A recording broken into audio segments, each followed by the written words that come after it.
ఆదుకుంటాం, పంట నష్ట పరిహారం అందిస్తాం, ఇసుక మేటల తొలగింపునకు సాయం చేస్తాం, కొడంగల్తో సమానంగా కామారెడ్డిని అభివృద్ధి చేస్తాం.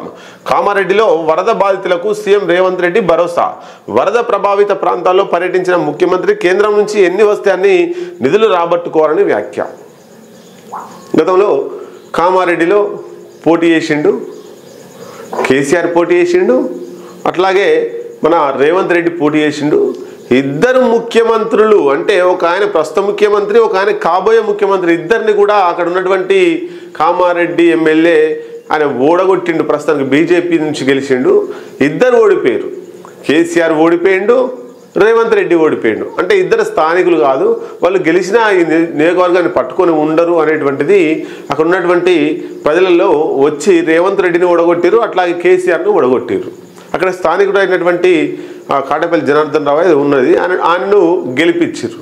మరి ఆయన కూడా ఏం చేస్తలేడు అక్కడ జనాలకు అనేటువంటిది సుస్పష్టంగా ప్రజలు మొన్న వరదలకు సంబంధించి వరదలు బాగా వచ్చినప్పుడు ఎక్కడ వేయండి మా ఎమ్మెల్యే అని చెప్పేసి బాగా తిట్టినటువంటి పరిస్థితి కూడా మనం చూసినాం. అయితే ఇప్పుడు కొడంగల్తో సమానంగా కామారెడ్డిని కూడా అభివృద్ధి చేస్తా అని చెప్తున్నాడు. మరి కామారెడ్డి వైపు కేసీఆర్ ఎందుకు చూస్తున్నాడు? కామారెడ్డి వైపే కేసీఆర్ ఎందుకు చూస్తున్నాడు అనేది మనం చూస్తే అది బార్డర్గా ఉంటుంది. కామారెడ్డి మన రాష్ట్రానికి బార్డర్గా ఉంటుంది. అయితే ఈ ప్రభావం పక్క కాన్స్టిట్యున్సీ వేరే రాష్ట్రాల మీద పడడానికి కేసీఆర్ వ్యూహాత్మకంగా అడుగులు వేసిండప్పుడు అక్కడ గెలిస్తే ఆ ప్రభావం వేరే రాష్ట్రంలో పడితే అక్కడ కూడా పార్టీని విస్తరించవచ్చు అనేటువంటి విషయంలో అక్కడ కేసీఆర్ వేసిండు.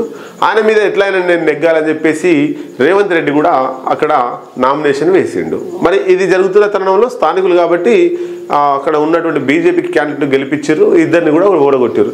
ఇప్పుడు కూడా కామారెడ్డిలో రేవంత్ రెడ్డి దగ్గర ఒక గుణం ఉంటుంది. ఏంటి అంటే ఎక్కడైతే పొడగొట్టుకుంటాడో అక్కడనే వెతుక్కుంటాడు.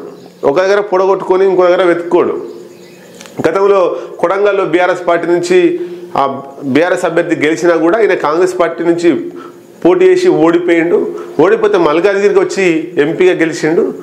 మళ్ళా మొన్న పోయి అక్కడ ముఖ్యమంత్రి అయి తిరిగి వచ్చిండు. అంటే ఎక్కడ పోగొట్టుకుంటాడో అక్కడనే వెతుక్కుంటాడు రేవంత్ రెడ్డి మహామొండి, మహాజాదు, చాలా పటిష్టంగా నిర్ణయాలు తీసుకొని తప్పటడుగులు వేయకుండా లక్ష్యాన్ని చేరుకున్నటువంటి గుణం ఉన్నోడు రేవంత్ రెడ్డి.